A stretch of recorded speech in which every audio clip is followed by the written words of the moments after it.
just so proud of my black skin. God couldn't bless me more if I asked him. So I fight for the cause with a passion.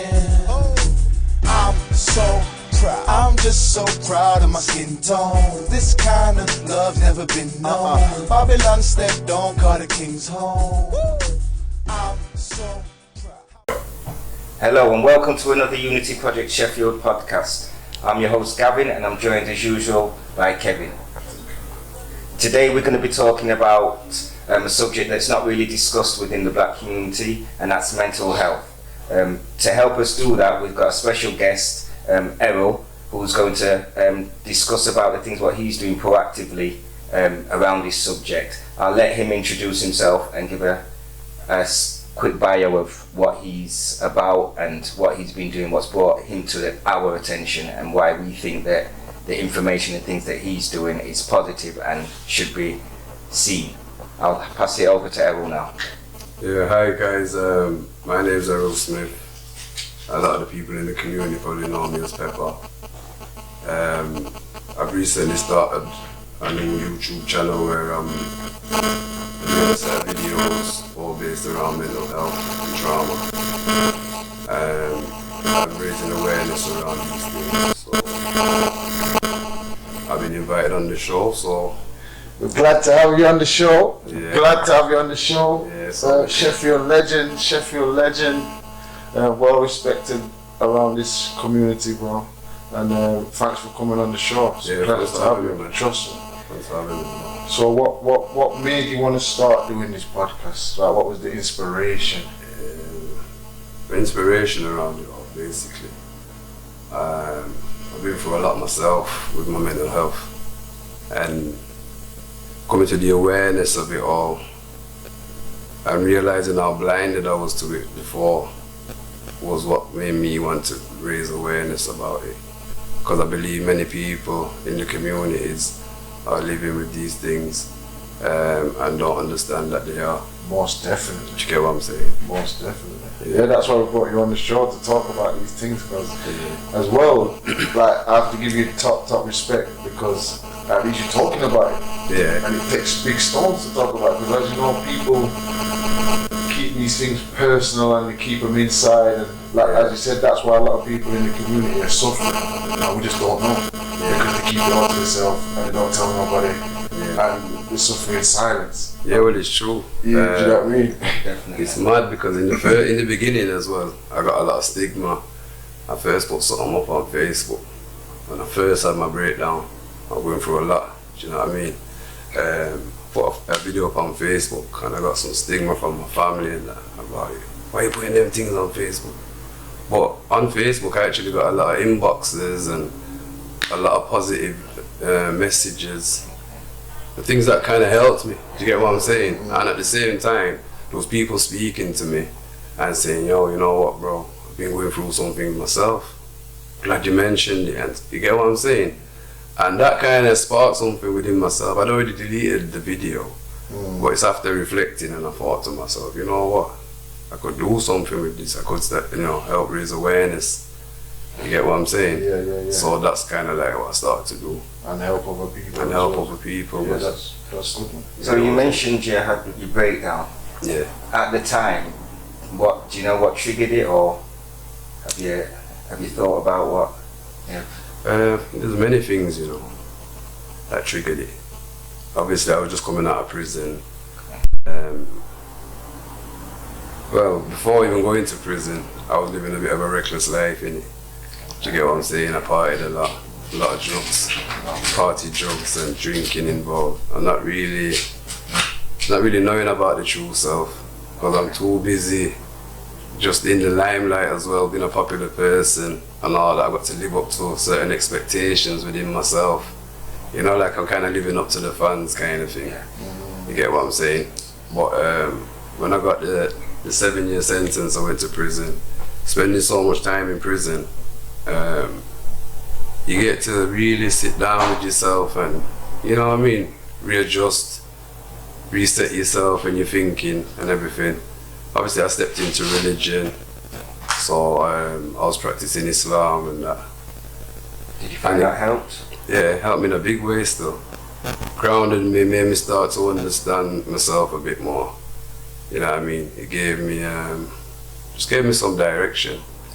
Do you get what I'm saying? I felt like I had something to hold on to, and you get what I'm saying? Keep me grounded, and it was more, it was a good, respectable thing that I took up. You get what I'm saying? Within myself. So would you say that on that you were actually suffering through a breakdown during that period? I was going through some things inside, you know what I mean?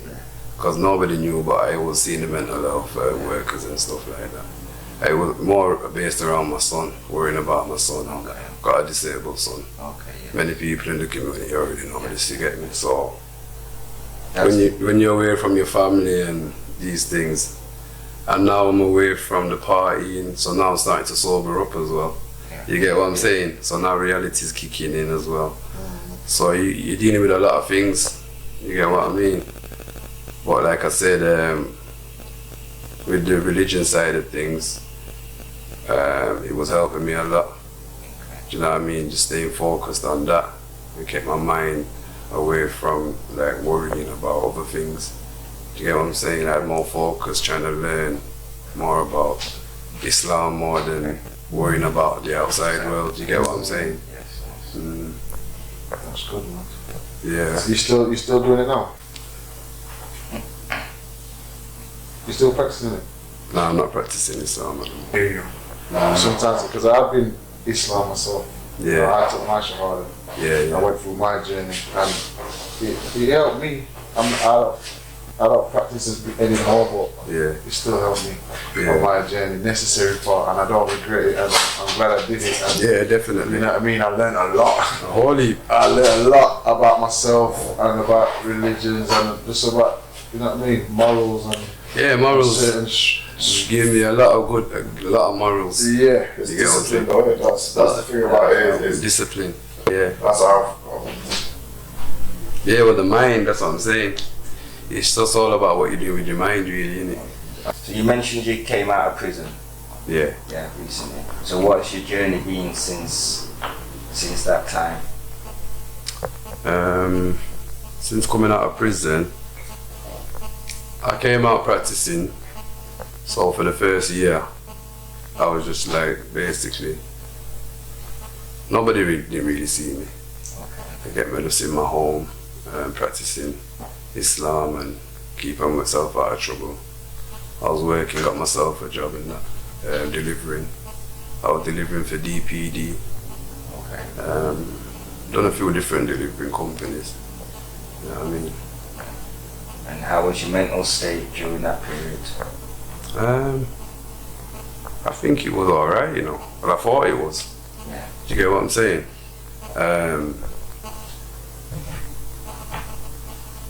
I realized, cause when I was in prison, I lost my nan in it. Okay. I started to cry in my cell, and a man came to my cell. He heard me like, you know, crying, and he opened the door. He looked in, and when he looked in and looked at me, I looked at him. He pulled back my door closed like to leave me in private. You get me? And as a man, you know how we stay now. I thought I had to fix up, so I fixed up myself there. And I realized from that day I had not cried about my nan, and I had not grieved, I had not nothing. I just kept it. Spoke to my family out there. I know that if I was on road, I would have probably been the first person to jump on a plane, go and start the plans before my mum and everybody reach. You get what I'm saying? So that hit me hard in it while I was inside, knowing that like, then times I started to look at my actions again. Like, what have I done? You get what I'm saying? It's too late now. You know what I mean? So now I'm probably adding to myself now. Yeah, I've already got my son. I lost my dad. You get me, 2005. I've already got things building up. Not to mention the childhood trauma, what we're gonna get into. Do you get what I'm saying? So it's a whole heap of build-ups going on. Programming my mind into religion. You get what I'm saying? Coming out, fearing hell, hellfire, worrying about my grave. You get what I'm saying? And I'm going to the cemetery to see my dad and having to run out of the cemetery. I'm thinking my dad's getting punished in his grave. You get what I'm saying? All these things going around in my head. You get what I'm saying? I think everything just eventually took its toll on me. Do you get what I'm saying? And yeah, I had a breakdown, man. After the breakdown, I started to self-medicate. Yeah, with mushrooms, plant medicine. Started microdosing, taking a little bit every day. I used to do 4 days on, 3 days off.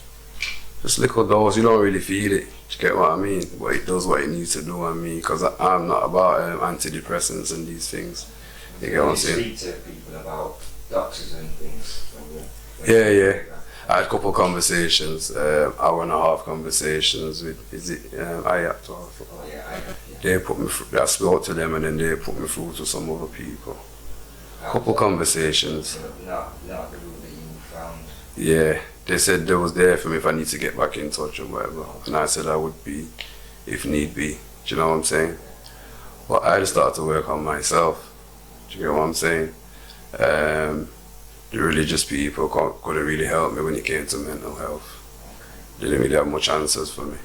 You get me? Just telling me to basically get deeper into the things where I'd already mashed up my mental health kind of thing. You get what I'm saying? Yeah, you get what I'm saying? There was no solutions, you know what I mean? So I had to find my own.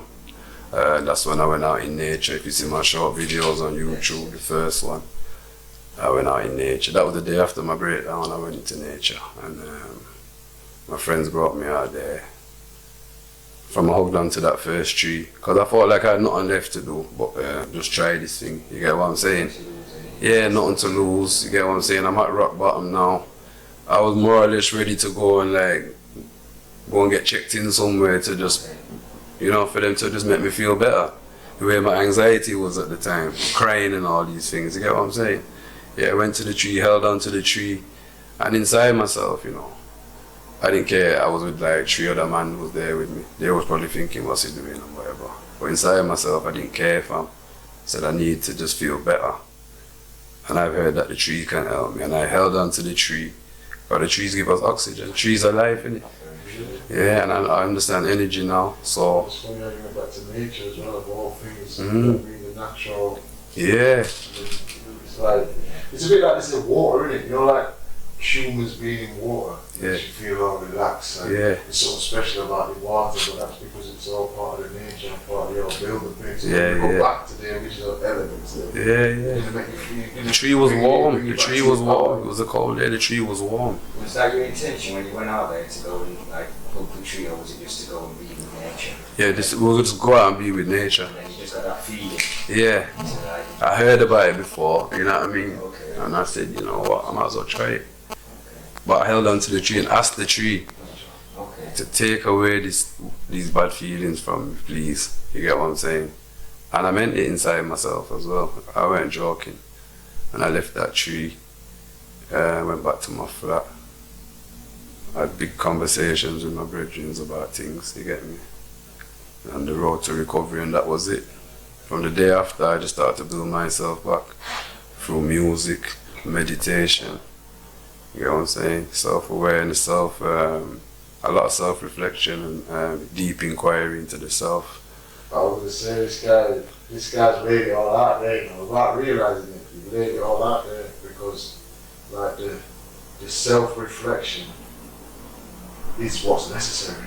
Yeah. And like even when you were saying before about the party life and certain other things, I think we all find ways to occupy our mind and occupy ourselves so that we don't have to look at the painful things and we don't have to go inside. It's almost like you're running from all that trauma. Yeah, definitely. Yeah, definitely. What really needs to happen is everybody, including yourself, because I've had to do it, you have to sit down with yourself and analyse and argue with yourself and find out what the problems are and find the solutions, and only you can do that. Like nobody can't do it for you. Yeah, trust me. You only do it for yourself, and that sounds like what you've done. So credit to you, especially if you've done it without medication and without, you know, the help of these so-called professionals and psychologists. I've been to counsellors and them people, and all they can do is talk to you. Yeah. But they can't fix nothing like that. Again, you're gonna have to do it. You have to do it. You have to do the fixing. You have to do the work, talking to somebody, or even getting a pill off somebody. I think that's gonna fix all your problems. Like, that's not gonna really fix your problems. It might take your mind off it. I'm telling you, you have to do that work, man. You have to put that work in. You're gonna have to put in. And it's not easy as well. But that's why Because you come to like a lot of realization about yourself. Yeah, some like some ugly truths. But they're not ugly. It's just who you are, innit? Yeah. You get me? And you have to accept who you are. Yeah. But people know the path out there. Sometimes it's painful bringing up certain memories or certain feelings or you know certain things what they thought they left in the past and hope they left in the past and they dig that all back up. Some people really don't want to do it. Trust me, I know. Well, in the truth, you can find the word hurt. I found it this morning. I'm thinking about the podcast and stuff. Within that word, you can find the word hurt. So the truth is hurts for real. I took my phone and looked at a picture of myself while I was going through what I was going through. This was like about day 2. And I looked at a picture, a selfie of myself. I looked at this picture about half an hour to probably longer, you get me? And just looking at myself and trying to look at myself through the eyes of each of my children, my mum, my friends, just like society, how people really see me, like who am I, what am I, you get what I'm saying? And while looking at that picture, I went through moments of, I cried, you know what I mean? I smiled, I laughed, but at the end I said, you know what? Yeah, I'm good. I'm alright, man. I'm here. You get what I'm saying? I've been through things. A lot of people have been through things, bro. You get what I'm saying? But I realized that a lot of the things that I went through, this is the reason I want to help people, is that I didn't go through them so that I can sit and cry and whatever. I went through these things so that I can be wise, so that I can help other people. That's what I realized about my path, because there's too many things. All these things can't be just, oh, I'm not unlucky, I don't deal with that. You get me? So obviously, my mission must be a serious mission. You get what I'm saying? Which made you strong. Adversity makes you strong. You know what I mean? But like I said, the what don't kill you makes you stronger. So you've weathered that storm. And by coming out the other side, it's like you're a stronger animal now. And like I said, more wiser, because you've learned all these things, not only about yourself, but about how life operates and how things around you operate. You know what I mean? So that's tricky. But what the topic is really interesting for me, and what I want to talk about is the child trauma. Because, again, like I said, so you killed certain things. One is that people need to internally reflect, you know what I mean, and have that journey inside, and a lot of people do not do that. But one thing that a lot of people do not do is they don't realize the power of childhood traumas and even link it to their own childhood traumas, things what they've experienced. Like, or even when I looked at my life, I didn't know when I just looked at my life, I used to think like, if anyone asked me, I'd say, I'm pretty good, I'm pretty bad. I was happy most of the time, man. They really have no problem. But then when I looked at it through a friend, I was like, yo, there was some big problems. Like, there were some big issues that like, and they were that big that they affected the way I've conducted my adult life. If you understand what I'm trying to say, what happened then is affecting the now. What you was like exposed to or whatever, like your environment in it. Yes, and there's certain things what I didn't realise hurt me, but when I look back, I was like, that really hurt that when that happened, or when such and such did this or that. And I've gone through most of my adult life thinking, little things, little tiny things. Because of them certain instances, what happened through your life. You could be getting teased about something. You know, every family's got a name for somebody. You get what I'm saying? I think I was chicken or something. They used to call me chicken. I used to cry in it. You get what I'm saying? But when I thought about that now, that's not no joke, because if I seen the youth them now calling another youth chicken, you get me, making them cry, they have to stop that. You get what I'm saying? But a lot of them times now, the adults are joining in with them. It still happens now. I got a student. I got a student where I went with. The student's very small and very slim.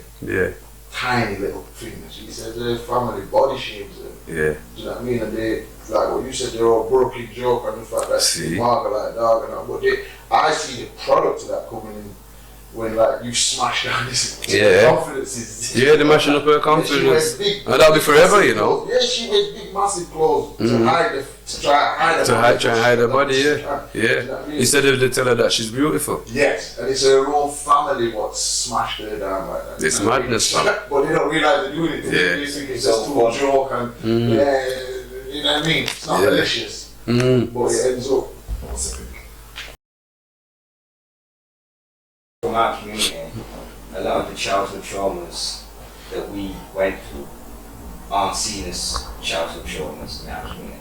They're just seen as normal, everyday life. It never kill you. That's what they tell you, innit? And the floggings and the beatings and certain things, like, I suppose it is a kind of cultural to get beatings and to get floggings, you know what I mean? But it was at a certain time, it's not now. Yeah, because that's what I'm saying, it's like... We were having a discussion earlier about the beatings, because I was mentioning in your video, the clip about where you're talking about where you get really nice clothes and you scuff, you fall over, you injure yourself with your jeans. Yeah. And then you go home, you're afraid to go home. Yeah. Because you know that you're gonna get in trouble or get a beating and getting a beating. And that was normal for the majority of the people that my peers anyway. Definitely. That's why I mean, afraid to go home certain time. Most definitely. But another point about the childhood traumas, because one thing I was saying to my man yesterday was like, and this is what I want to get out to the community, like, kids need hardship, because if you don't give them hardship, then they just end up weak. Like, you know, if you spoil them. Yes. And we're all gonna come to that stage in life where you have to, you know, like a bird who has to watch the young one and see if he's gonna fly. And obviously, if you give them an easy, soft ride, then they're probably gonna flop. Yeah. You know what I mean? Whereas if you put them through a little bit, when I say hardship, I know exactly what you mean. I had to do things like to clean down the skirting boards and all them things. Yeah. I asked my daughter one day, I said, alright then, you wash up the plates then, after everyone's finished eating. So she asked me why. And I didn't understand what, I said, what do you mean why? You get what I'm saying? You're gonna wash the plates after everyone's eating. So she asked me why again. I said, alright then, if I come in here now and cook food and give everybody food and don't give none, you're gonna come ask me why. Do you get what I'm saying? And she didn't understand it. And that's because I get to understand now, like, the mothers got giving them too easy. They did not got no chores. Yeah, in their eyes, that's your job as the parent. Yeah. You know what I mean? You wash up, you clean up after me. But you as the elder, like, you should know why you do it. Even if obviously the youth might not understand why you do it. But you're the wiser one, aren't you? The wiser. So you're going to say, I don't care if you don't understand it. Yeah. You still need to do it. And it's not no licks involved. And this is what you're talking about with hardship. If you don't have the hardship, like, get up, you know, make the bed. You might even have to do the washing. Just show them certain things so that when they get to a certain age, you know, when they're born or whatever, they just got something about themselves. Yeah, they're ready for the task ahead. They're ready for the task and ahead. You're confident as well. You're confident as well as a parent. Them going out there and being able to deal with certain adversities, what you know that they are going to face. Because everybody's got adversities, no matter what background or where you're from. Everyone's got to face some form of adversity. Yeah, definitely. And that's it. You have to be able to deal with that. But at the same time, I said that to say that, like, they obviously, so like I said, they need the hardship, but there's a thin line between hardship and trauma. Because one thing what kids don't need is being traumatized. Because obviously we've already discussed that if you traumatize a child, because a lot of these parents, they don't realize what they're doing, you know, just like some of our parents. When they was at home and they're doing certain things and chasing the kid around with belt and slipper and proper traumatizing this kid, like doing things around the child what they shouldn't be doing and exposing the child to all kind of things, not realizing that, like, these traumas are gonna follow your child all the way through the rest of their life. Like I even just said to you about the girl and the body shaming, and you said that's gonna follow her for the rest of her life. To some extent. Listen, it's deep. It can go as deep as this, fam. Cause look, my father now, I have 15 kids, So me coming to this world now, that's my father, innit? That's my dad. And what I see him dealing with as a father is what I think his father is. Yes. I don't see no other father to follow from. Yes. You get what I'm saying? And if I see my uncle, he's probably the same kind of uncle, him gallus too. So he's got kids all over and women everywhere, yeah? So if I grow up now with that intention to be like my dad, as every youth wants to be like that's their your dad. hero, so. Yeah, that's my hero. Can't do nothing wrong. So I want to be like him. So I develop a pattern of behavior according to what I grown up in. So I see my dad doing whatever. So now I think that's what man do and that's what I'm doing. Yeah. So now I'm dealing with a certain. I can deal with women, yeah, that have not come from where I've come from. So they've come from. It could be married home or everything set proper. You get me? So their perspective on what things is what's this man? This man's workless. Yes. He's nasty. He's a dog, and all these things. Yeah. But this man's not none of those things. This man's just experiencing and trying to like navigate his way through life the best he knows with the tools that he's been given. Yes. But now guess what he's done? He's brought this girl's heart, yeah. He brought this girl's heart. He's got kids coming, yeah. Or he can't even know himself yet, you know. Cause he's still trying to have kids as well, like his dad. Yes. So now he's got kids coming, different women, all of this stuff. He's creating trauma, his own self. You get me? He's breaking women, so there you got relationship trauma coming. And then when you start to reflect and look back in yourself now, like I did, and realize all these things, it's heavyweight, man. It's pathology. They call it pathology. Pathology. Someone follows the actions of the father or follows the actions. You know, like you say, like if your dad was an alcoholic and he become an alcoholic. Yeah, I've seen those things. Pathology. Yeah, we've seen it. We've seen that in our community. Yeah. And it's about With trying to drugs stop and that all this. cycle. Because I think most of us, some of us, you don't even really want to repeat the failures of your parents, but you end up doing it anyway somewhere along the line. You know what I mean? But I think because we had a show about this before, where I was like, this is why the importance of family structures and having two parents that are on the same, like really just like married couples, like you even said, even when it comes to your uncles and your aunties and certain people, if you would have seen them all married in family relationships and good union, family units and all you would emulate the same. And that's why it's important, because obviously when you show your kids a certain lifestyle, like you said, they don't know no better. They ain't got nobody else to get any information from apart from you, and you're showing them efforts. So then obviously what you think is going to come out at the end is efforts and Jeffries. So that's why as adults now, it's kind of like everybody's responsibility in the community to present a certain image and a certain front to these kids. Because you're looking up to all of us, you know, even down to, like, they might not be your uncle or it might not be your auntie, but you might just be a man on road what a youngster thinks, Peppa, you know, and the way how you're moving, he wants to move just like you. But a lot of the man them as well, you see the true self gets destroyed when you're youth sometimes. You get me? Because you got visions and dreams of, you know who you are and what you want to be or whatever. So if you got these strict parents telling you can't, and no, you're not doing this and you're not doing that, so you're going through your life being told you can't. You get what I'm saying? And then you might think to yourself, wait a minute, I just feel like somebody who just can't. You get me? So you might grow up with that inside yourself, you know. It's a limitation on you, isn't it? Yeah, limit your mind and your abilities to do certain things.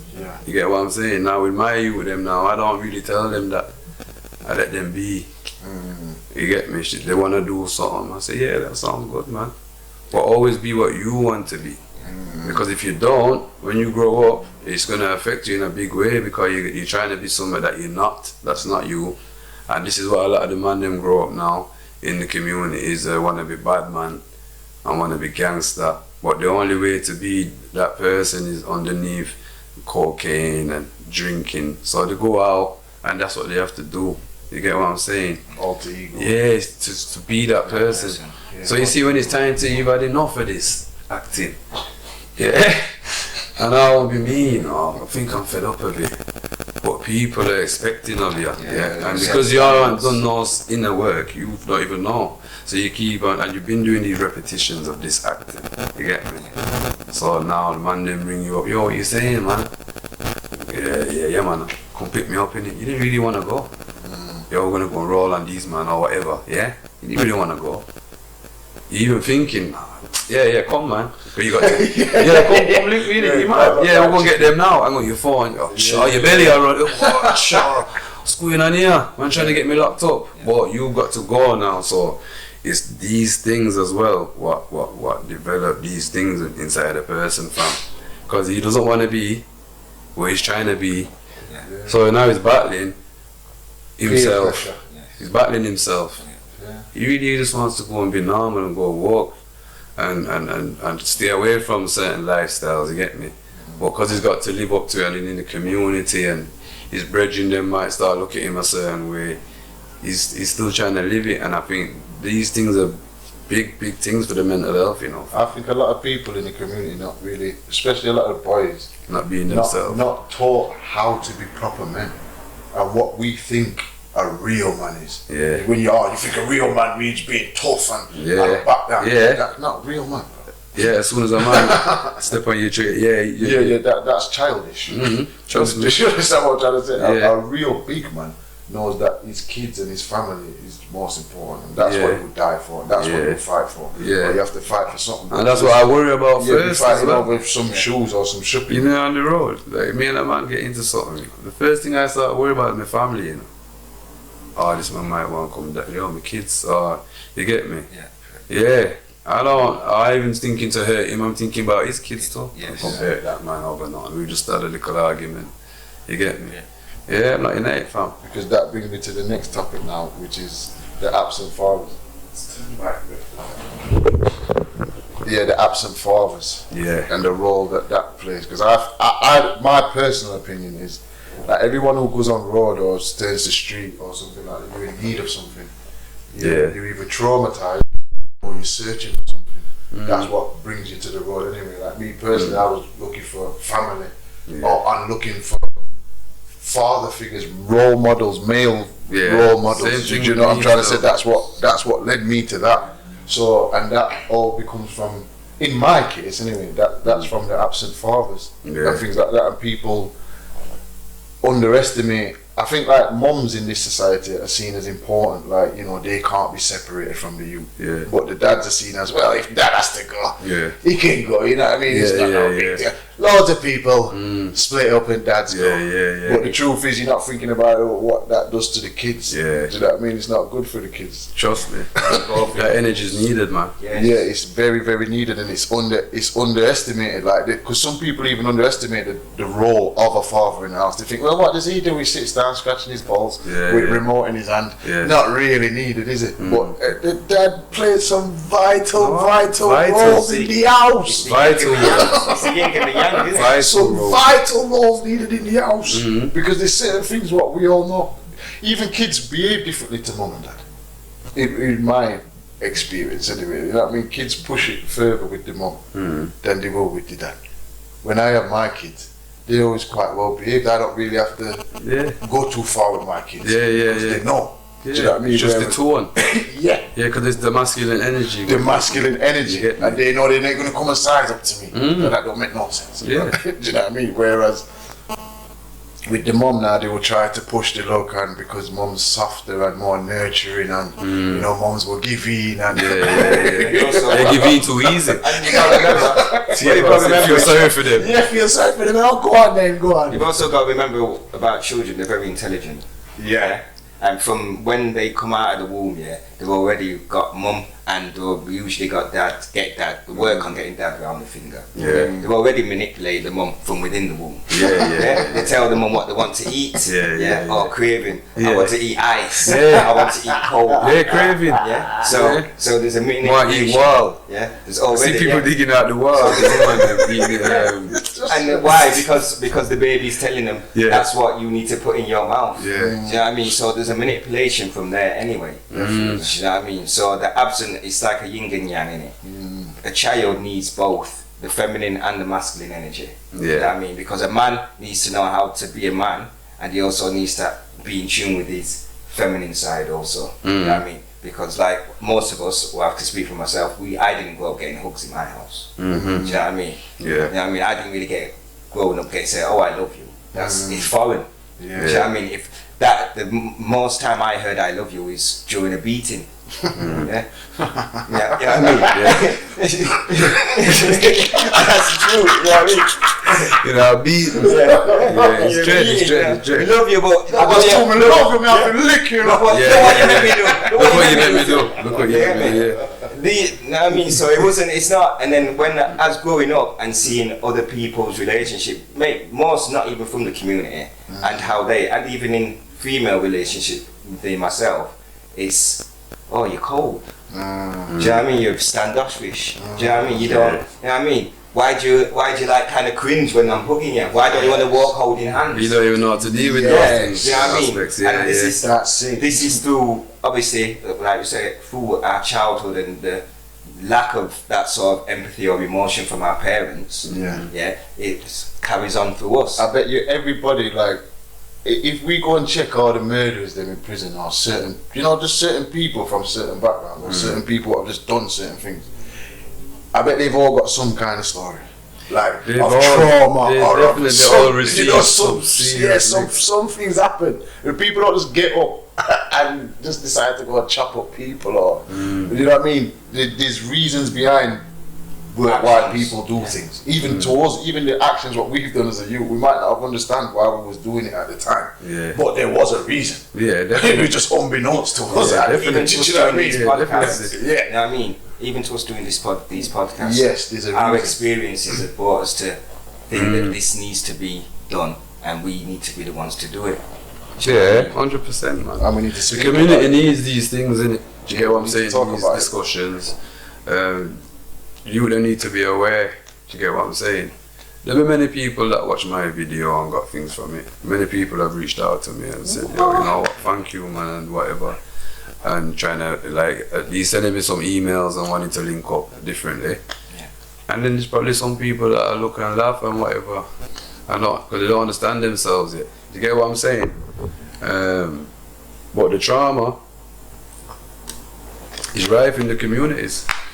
Yeah, and that's why we've got so much disruption in the community. What I'm saying is I'm talking about idealism. Like in an ideal world. But like I said, in an ideal world, if you had certain family structures in place, then I'm sure certain things would reduce. You know what I mean? Like crime and murders, and even just like single parent homes and bad relationships. Because they understand yourself from early. Yeah, certain things are just smooth yourself out just by doing that alone. Do you know what I mean? So that's my ideal picture. Yeah, because some of them need to see what these end results are of these kind of lifestyles and upbringings. Because we are the product of some of them things, innit? Yes. And if we speak about our experiences, and even some of the younger ones will get to watch these things, it can help them just not make the mistakes and the things that our parents made. And then speaking on the young ones, they are going through, there's a lot of traumas for these young ones right now. Do you know what I mean? They see murders and stuff at teenage age, friends dying and stuff. So serious business. And that's traumatic, devastating. You know what I mean? And this is becoming an everyday occurrence across the country. Do you know what I mean? And it's becoming that every day they're becoming desensitized to it, and it's not even seen as trauma. Do you know what I mean? And death is one of the ultimate traumas. Like if anybody's lost someone what is close to them, then they'll know that there's not really many pains what is worse than that. It's unexplainable in terms of the trauma. The emotion in it, what you pass through and that, you get me? And if you don't learn that emotion, the visitors, and you kind of hold on to them feelings for too long, you get what I'm saying? Because you don't need to feel like how you felt when you first got the news. You don't need to feel like that all the time. No. But some people, they hang on to it for whatever reason. And it's probably because of the work that's not being done. I'm like that, but sometimes it's like, funny thing about emotions or feelings. Like, I've been in a state of grieving, and the grieving is lasting long. Yeah. Do you understand? Till even I'm thinking like, wow, you should be over this by now. Like, what's taking so long? But you can't deny how you feel either, and if it's still there, it's still there. Do you know what I mean? You can't get rid of it, then you can't get rid of it. Yeah. And it's like, I don't know, for some people it seems to take longer than others to get over certain things or for certain feelings to fade away and dissipate. Some people can do it quick. You know what I mean? And some people takes some people takes a long time. You might think you can go forever to that. You never ever recover still, you know. No. It becomes part of you, doesn't it? Because it is. It's part of you. It becomes part of you. That's what you have to accept, innit? Yeah, part of your story, part of your journey, part of your legacy, part of your everything. Part of your everything. Trust me, it's deep, man. Yeah. We'll get onto some of these facts. Yeah, so before we go into these, so you were talking about what sort of things or what are you looking forward to doing in regards to mental health, like awareness and bringing it out? I'm just looking forward to, basically, I want to get these videos, some more videos done. I don't know how many I'm going to do. It's going to keep it going for as long as I can. What's your channel? My channel is Errol Smith on YouTube. On YouTube, okay. Yeah. So make sure you check that out. Yeah, make sure you check that out. Promote that. Yeah, make sure you check that out. Subscribe, like. Yeah, subscribe, like, my name. Do the same here as well. We'll put the links underneath. We'll put the link in the description, yeah? Yeah. Okay, my Snapchat link is mental help 33. And my Instagram is mental architect 33. So we'll subscribe there. I'm not even subscribe, but follow there. You get what I'm saying? Yeah. But I'm looking to build up, hopefully, to write a book. Okay. Yeah. And so my vision is to hopefully have a movie still. So is that going to be a book? Is it going to be like a biography? Yeah, autobiography. Okay. Deep autobiography. Obviously, you know, I've been through a lot of things through my life, innit? Yes. And I want to just put them out there, share my story properly in the right way. Yeah, you know what I'm saying? That's good. So make sure you stay tuned and keep up to date on his channel for more information on what he's doing. And this is why sometimes we need a bit more guidance, because look, the guy's capable of writing a book, you know, and all the time wasted. You know what I mean? You could have been wide in the, because you've obviously got it in you. Yeah. The capability and the talent, and if someone would have seized it out of you a long time ago. No, it's tough talent. It's got to be built to where you are right now. To where I am now. But he's had to do it himself. Everything's got comes at the right time. Yeah. No, but like for me, I realised like I'm a very sporty person or athletic person, and even when I was younger, I was very sporty and athletic, and I did get certain trophies and certain things for myself. You know what I mean? But I just feel like if I had somebody there to guide me or to even show me, just to drive yourself, I won't be here right now. Same thing. I won't be here here straight right now. No Honestly. chance. I'm telling you. With the right support.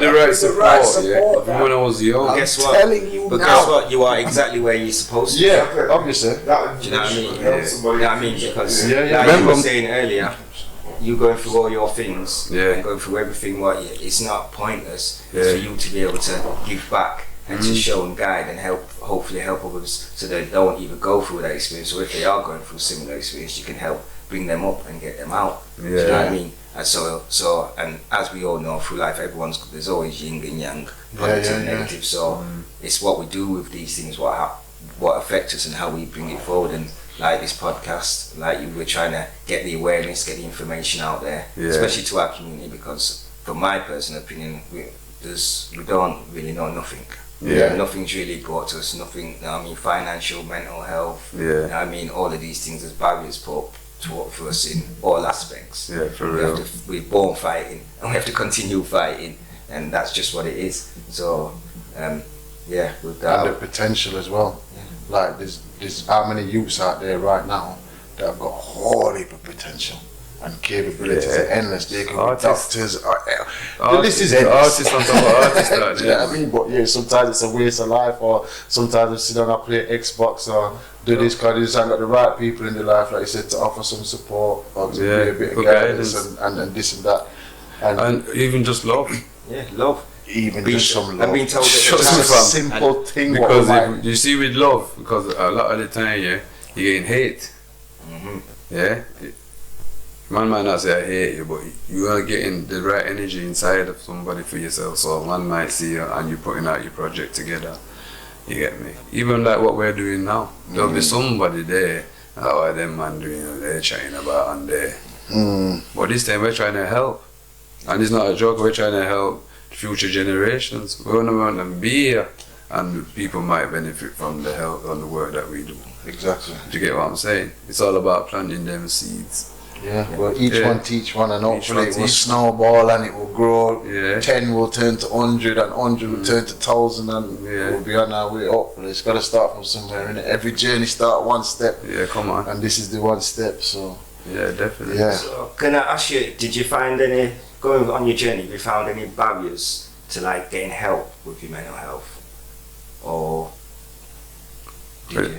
When you say that again? like barriers is in like when you went and you spoke to, like you said, you spoke to IAP and stuff like that, and you decided, well, really that their path's not for you. Was it because of, was there any specific, or was it that major like thing, or they're not, they don't understand me, whether it's culturally Kind or of. where I'm coming from, or Yeah, kind of like after speaking with them, the woman was kind of had a conversation with me, and she just said, "Boy, you just sound intelligent or whatever." So she was saying to me, the way I'm speaking, she says, "I've got the answers basically." You get what I'm saying? Yeah. She said, "You need to sit with yourself." She was quite like impressed with the way I spoke and that. You get me? Then it made me question myself, because obviously my mom and my wife had told me about mental health and that. Started questioning, is there anything wrong with me? And all these things, you get me? But then I spoke with the other people that they put me through to. Because I wasn't feeling suicidal. Yeah, basically no help in it. okay. You get me? They said if I was hearing voices, yeah, or I felt like I want to kill myself, then basically they'll come and help me. Yeah? Okay. So And if not, then you can kind of just get back in touch with them if things get worse, you get me? so That's if kind you of what got- they said to you in health, though. So you know, I'm thinking to myself, wait, so I need to be killing myself or hearing voices for these people to help me. Yeah, but it's a bit like health. Like, you know, if you've got certain health problems, they'd always say, like, don't come back until it hurts you. Well, you like, well, it's too late then when the Yeah. pains lick me ras. Yeah. How you want me if you come then? And I'm telling you, it's here now. Like, they won't fix now until it's actually killing you. Until I'm it's telling you. And it's kind of dread that, isn't it? Yeah. Obviously the doctors, they prescribe some things as well for me, but I've just got the prescription book down in it. I forgot to mention, obviously when I got shot and when I got stabbed up and them things, I think them things have been playing on me as well with my mental health in it. PTSD. Yeah, they're big 'Cause traumas. I didn't man. realize, I've been having nightmares for years. we're not- I kept it to myself, just thinking, what's this mad? You know, like I think this is a dream or whatever, yeah. But I've been under like pursuit, and I never know, like they're always this close to getting me. You know what I mean? And I'm always like in some buildings, and that. When I explained it to the doctor and everything, and wet dream and all them something there. Yeah, he told me that obviously it's the PTSD. You get me? I'm about to discover that, yeah. And anxiety. So now and again I'll have anxiety, like mini panic attacks. You get what I mean? I'm glad you're saying this, you know, because some people, for a It's a start, there's serious some thing. people that think it's cool to get shot or stabbed. Nah. You know, like, yeah, I've been shot a couple of times, or some 50 Cent, I got shot 9 times, it's fine. But they don't see the aftermath of Yes. people having to live with these Yeah. injuries and these And things. the trauma that And it the actually trauma causes that to it the causes, person. you know what I mean? Like you watch the movies, the war movies, and they come back and then they have little flashbacks and that. Them things are serious, man. Very, You very get them serious. for real, Yeah, man. very, very. What? Nothing with November the 5th, you know, the fireworks. Lock up inside my place, there's too much of that noise. Bang, bang, bang. What? You get what I'm No, saying? it's My very, kids probably very wonder serious. why, and I even tell them. But I don't bring them to fireworks display and them things there. They go and link someone else and go and do all that. You get me? Because that's too much nice for me. See, it's You get very, what I'm very saying? serious, bro. Very serious. Yeah, it's a serious thing, man. Very serious. Anybody living with those type of traumas. So have you got any, I know none of us are doctors and we're all going through our own experiences and that, but have you got any advice to anybody that may be going through similar, like what like certain things that you did to get yourself out of your from your pit? Yeah, the best advice I can give to anyone going through trauma, or if you feel like you're going through something and you like kind of keep it to yourself, don't keep it to yourself. Don't suffer in silence. You get what I'm saying? Reach out to someone close, someone who you trust. I know there's a lot of men out there that thinking to themselves, I'm not reaching out. You get me? And they're living with it and keeping it, but what are you gonna do with that? Do you get what I'm saying? Feeling low all the time. Just reach out, man. You can reach out to me. You get me. I've already given out my details. You can find the links in the descriptions. Yeah. Send an email to a man or whatever, or we can try and help one another. Yeah. Do you get what I'm saying? Yeah. But, and just talking on that subject real quick, because I got into some heated discussions with some of my family members about this topic. Yeah. These people, when they say, like, alright, people say, come out with it, and don't buckle it inside. Yeah. Let it out and go and let somebody know. But I come to find, like, in a society we kind of train to, like, we don't want to hear other people's problems. Yeah. To a certain degree. So you're telling people, like, yo, go and tell somebody, and I think people have got a certain amount of time what they will give you, your ear. Yeah. But then after that they don't want to hear it no more. So, like, when you first check them about your problems, they probably sit down and have a good reason with you and say, yeah, no, listen to your conversation. Yeah. You get me? But if you keep coming back with it, and if it ain't fixed within, they want it fixed within like a week. They be like, oh, you still mourning about this thing? Because I realized I did that, I realized I used to be a mourner, when I reflected, I thought, I've been complaining for years. So, get me? I'm not changing up. It don't make sense just sitting there complaining and then not doing nothing about it. Do you get what I mean? Yeah. Because a lot of us we want change, or we want things to be different, but we're not doing nothing different. Yes. How's anything going to be different? Yeah. You get what I'm saying? Definition of insanity, innit? And sometimes you don't know what to do different. Like, if you don't know, like, because I've been in that position myself where I know something needs to change because I don't like the situation. Yeah. But I don't know what to change or how to change it, or sometimes you can feel a bit stuck in a certain situation. Like, let's say even if you're stuck in your job and say you hate it and it's depressing your clout, but you can't think of no other ways at this current time to replace that money, or you understand what I'm saying? So sometimes the situation's not all that simple. But the point is the reason why I said that is because I hope that people in the community are gonna open up their ears more. So instead of being judgmental, because for a lot of us there's a lot of judgment going, oh, he's mad, or he's this, or he's that, or I didn't fall, he brought it on himself. It's like, no, the guy's in pain. Like, you know what I mean? We don't need judgment right now we need help and support. My message for the people, for the community, still for parents, even like our parents, that age group, and then our generation. You get me? The little one just before us in it, generation. We all need to just have a level of understanding when it comes to everything. When it comes to the upbringing, the discipline, like you said, what was the word you used again? Judgment. No, with the upbringing. Trauma. No, man, like give them the rough them. I know what you mean. Hardship. The hardship. You get what I'm saying? Yeah. We have to have a good level of understanding how to deal with those things, innit? And leave out the belt and all them stuff.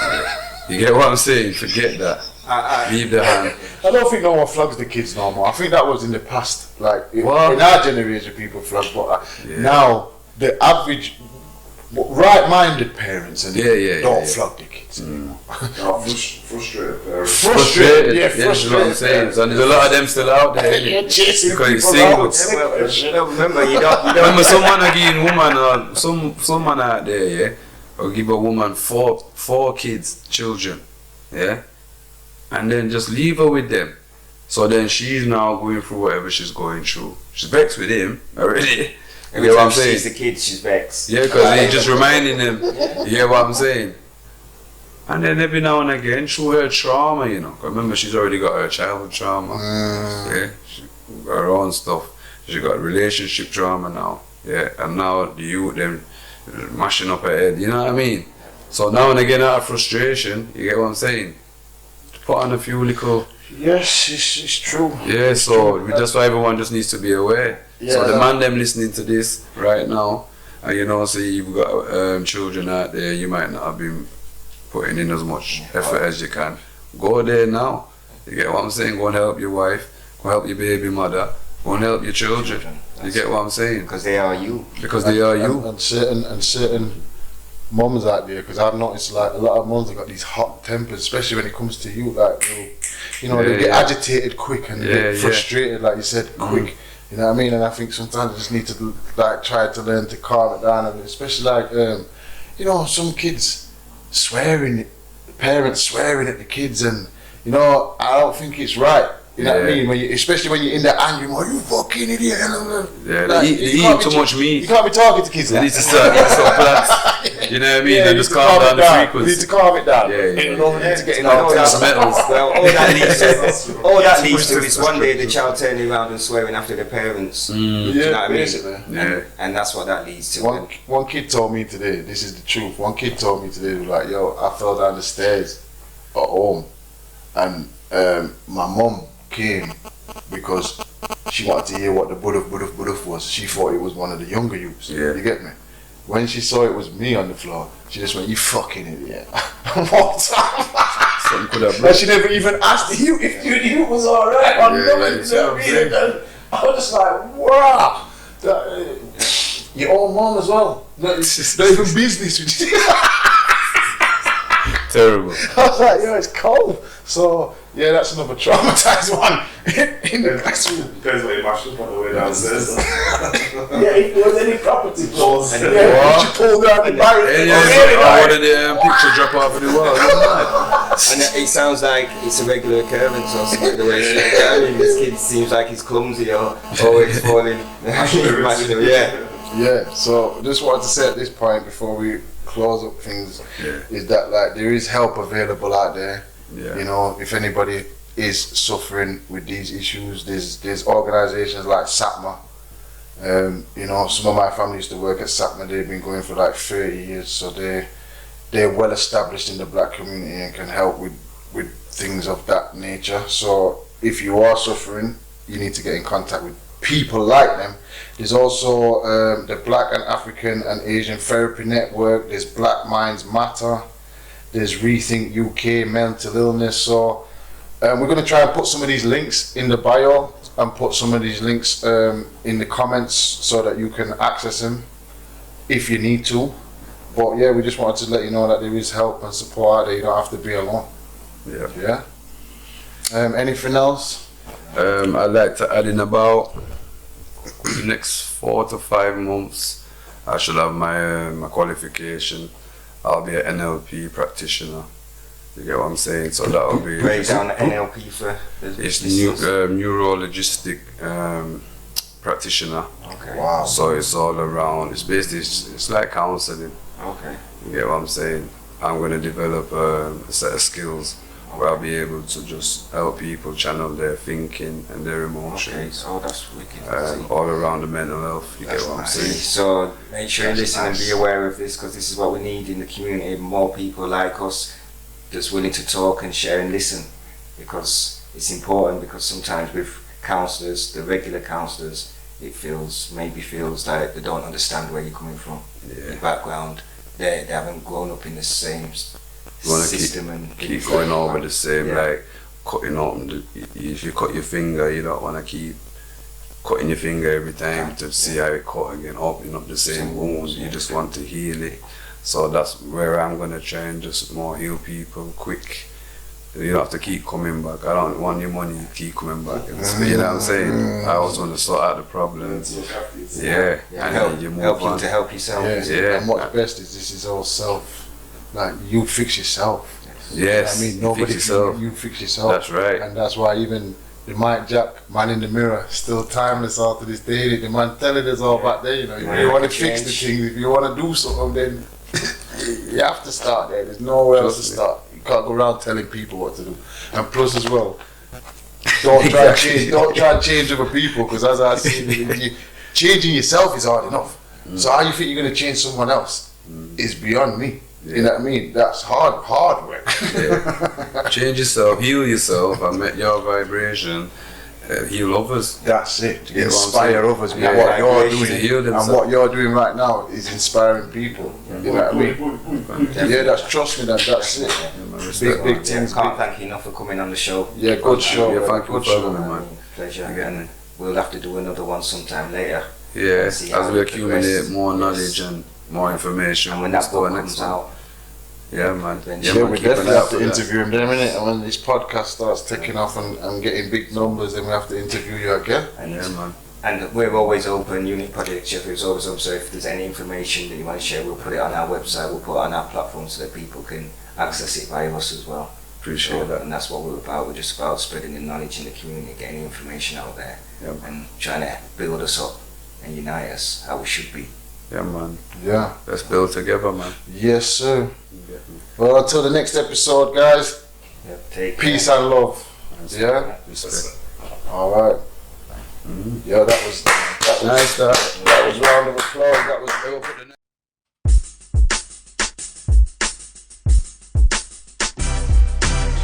I'm just so proud of my black skin.